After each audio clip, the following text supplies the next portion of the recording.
afternoon, everybody, and welcome to another edition of the Auditing Insanity Newscast produced by ReallyCoolNews. I'm Jim Finch, and I'll be your host for news on a huge losing day for both Glenn Cerio and Jose Chille DeCastro.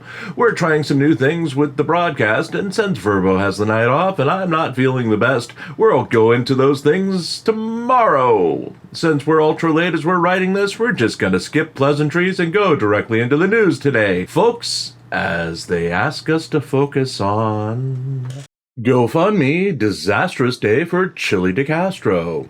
Jose Chille DeCastro had a horrible day on Tuesday as his idea to unionize First Amendment auditors apparently died. His huge return to live streaming was overshadowed by a massive event he was not party to, and of course, he drew no money to his GoFundMe campaigns.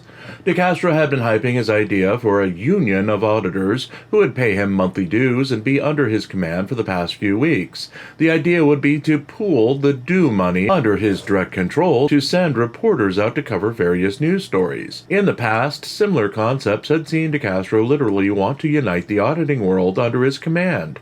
He had been hoping to enforce unity, and all of the auditors would unite under his leadership and become affiliates to sell his products in the process. On Tuesday, that idea apparently died, and died hard, as an unofficial organization of auditors came together with 30-plus auditors, most of them the same auditors he had previously targeted for his union, participating in a semi-organized protest to back Leroy Truth, an independent journalist who was arrested last month at a city council meeting. From big names like Sean Paul, Long Island Audit, Riaz, and James Freeman, to little names like Angry Vet and Taco Terry, the auditors answered the call in a semi-organized way without the participation of DeCastro, and pretty much doomed any idea of coming together under DeCastro's union. Coverage from the 30-plus auditors dominated the afternoon as DeCastro's planned Tuesday afternoon return to live streaming, after nearly a week off following a controversial change of attitude that saw DeCastro advocate for working with police instead of confronting them, was delayed because he was at the dentist, and then because he was working out to avoid a huge loss in viewership. DeCastro's return saw 370 live viewers at the peak out of his 602,000 subscribers for a mediocre live stream where DeCastro seemed agitated that the friends and family he visited during his time off did not appreciate his anti-police views. Otherwise, his huge afternoon return, scheduled against some extreme competition, had little to no impact on his audience, as it was a standard cops are bad, bad are cops event, seeing pitches for his indestructible trifold and 5A cop card products. Making matters worse for DeCastro was the fact that his GoFundMe campaigns again floundered, with his 4 personal campaigns and his campaign for Press with Rancor again pulling in goose eggs. It has been 6 days since Rancor's Support Press with Rancor's legal fund campaign received a donation, holding out at $4,194 out of a $45,000 goal. DeCastro's Justice for All Legal Battle for Accountability Fund has been stuck at $4,558 out of a $100,000 goal for 2 weeks now. The Lawyer Fund Only All Dollars Go to Lawyers Fund, run by DeCastro, has held steady at $20,932 out of a $25,000 goal for 9 days now. His Legal Aid Fund Donation Fund Help People Fund has hit a wall of $27,015 raised out of a $35,000 goal, with its last donation coming 20 days ago. Finally, DeCastro's Legal Defense Fund Crime Scene Tape Legal Arrest Fund has set at a $2,465 out of a $30,000 goal for the past 5 days. Our own Ongoing Expenses Fund took the day with a $35 haul for the day. On that note, if you'd like to join our personal union of hate watchers who force us to write this column every morning for the past God knows when, we do have a GoFundMe of our own. All proceeds go to keeping the lights on, eating, and writing new stories to feature here and on ReallyCoolSite.org.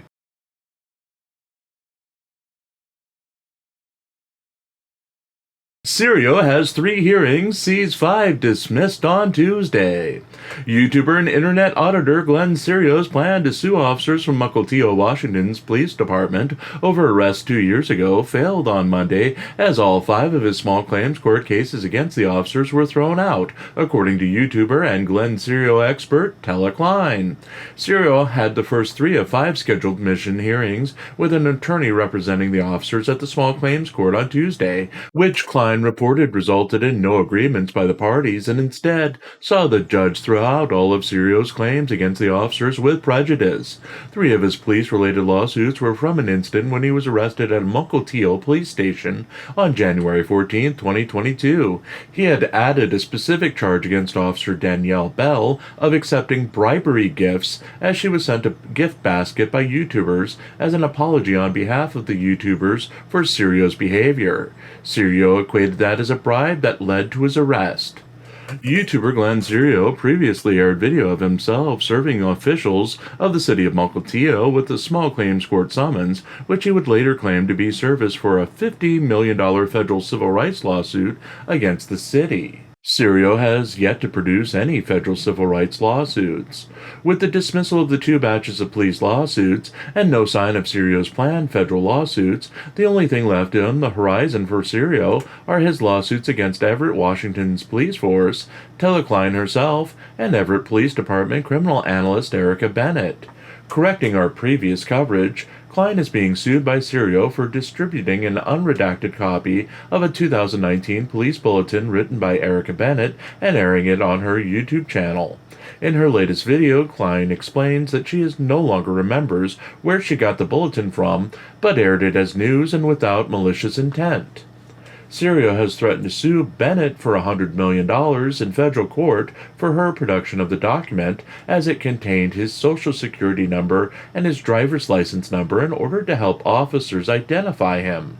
It is unclear how it was distributed to the public. In all of the dismissed small claims court cases, Serio was seeking $10,000 from individually named officers for loss of wages.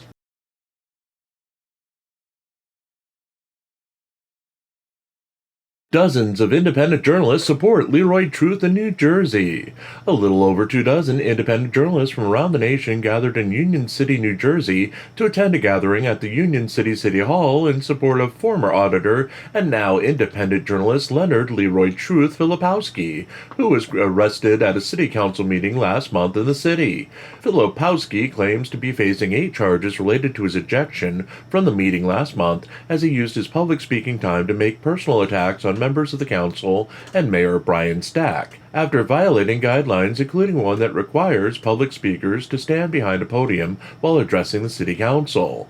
Filipowski was pacing back and forth in the general area of the podium while insulting the council and threatening to give some sort of award to the mayor. According to InsideNJ.com, this appeared on a city social media page in response to the arrest of Filipowski. Attention Union City residents and concerned citizens, this is the truth about Brian Stack. Public rabble-rouser and litigious gadfly Leonard Filipowski, a.k.a. Leroy Truth, and Lexington Maximus, has been spreading false claims of corruption, misconduct, and assault against Mayor Brian Stack and other officials. Filipowski, who thrives on confrontation and abusive tactics, has been using his well-placed cameras to agitate individuals and provoke reactions for his own twisted entertainment. Let's set the record straight. Brian Stack has been a dedicated crusader for the people of Union City and beyond. From his early days as a tenant advocate to establishing the Brian P. Stack Civic Association, he has tirelessly worked to improve the lives of those he represents. As mayor of Union City since the year 2000, Stack has focused on quality of life issues and has made himself readily available to citizens, even publicizing his cell phone number and establishing a mobile office at various locations. The allegations made by Filipowski are baseless and harmful, not only to the individuals targeted, but also to the community as a whole. The intimidation tactics and threats employed by Filipowski are not only irresponsible, but also border on domestic terrorism. We must stand up against such reckless behavior and support our dedicated public officials like Brian Stack, who are truly working for the betterment of our city. Filipowski's gathering of independent journalists saw the journalists run through the halls of City Hall, overwhelming police resources and entering areas deemed off-limits to the public. Independent journalist James Freeman Springer reported that an auditor named Sean of the Guerrilla Publishing news outlet was arrested for trespassing at the event. Springer would then organize a group of independent journalists to verbally assault the arresting officer as he was writing up Sean's citation. Attempts to organize the gathering of independent journalists to cover Filipowski's press conference outside of the City Hall were briefly successful, as approximately 25 of the journalists were gathered as he began speaking. Large portions of the group wandered away moments later as the independent journalists investigated other buildings in the general area and came into conflict with residents of those buildings. Nearly every notable independent journalist in the Midwest and East Coast attended the event, with widely known journalists such as Sean Paul, Long Island Audit Reyes, Josh Accountability for All Abrams, and James Freeman Springer rubbing shoulders with lesser-known auditors such as Taco Terry and the Angry Vet. Conspicuous by his absence was Jose Chille DeCastro, who had been promoting the idea of a union of independent journalists under his direct control that would gather for such events and perform investigations funded by dues directly paid to him. DeCastro claimed that he had a dentist appointment and was working out as he delayed his Tuesday afternoon live stream, which was apparently scheduled as counter-programming to the live streams in support of Filipowski's event. James Springer's live stream alone drew over 1,000 live viewers, while DeCastro's 3-hour-long event peaked at 370 live viewers well after Filipowski's event ended.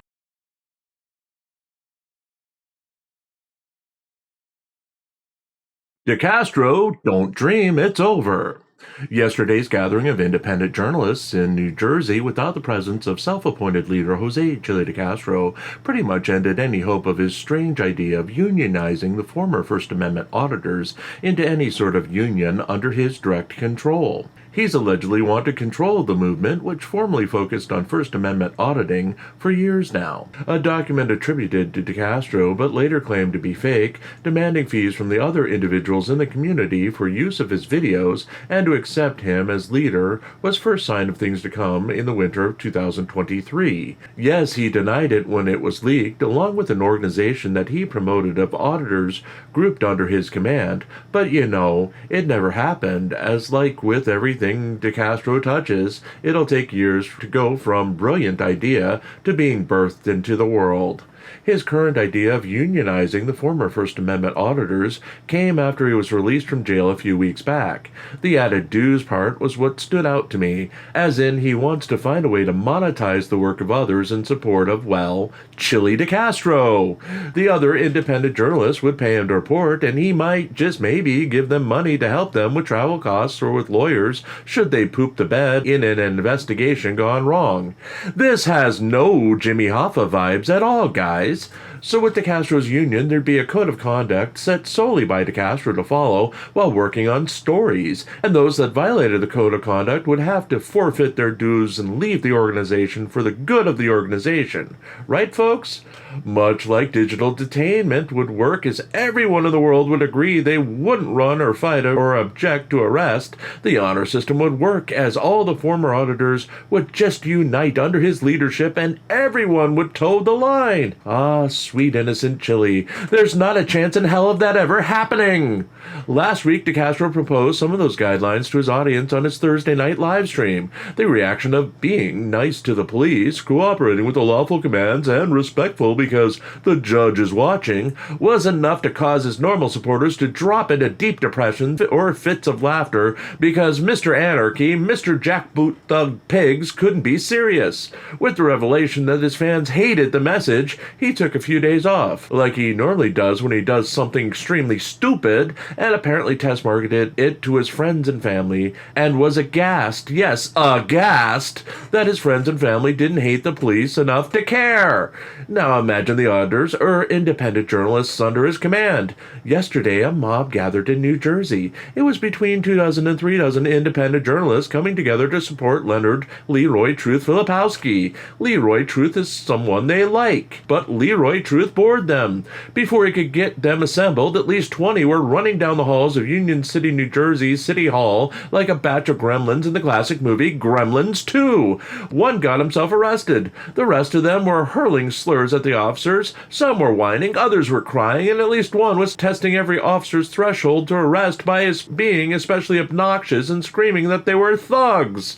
When Leroy Truth finally got enough of them reassembled to do his press conference, enough of them waddled off from Leroy Truth's meandering speech that the footage became more interesting than anything else going on at that moment in time. They were more entertaining than anything from the official channel and official speech of the movement, and not even Sean Paul Long Island Audit Riaz, the true leader of all the former auditors, could get them back under control. If DeCastro wasn't invited or declined to go to the event, he has no hope of leading the same individuals in any sort of union, and any sort of union is doomed for failure.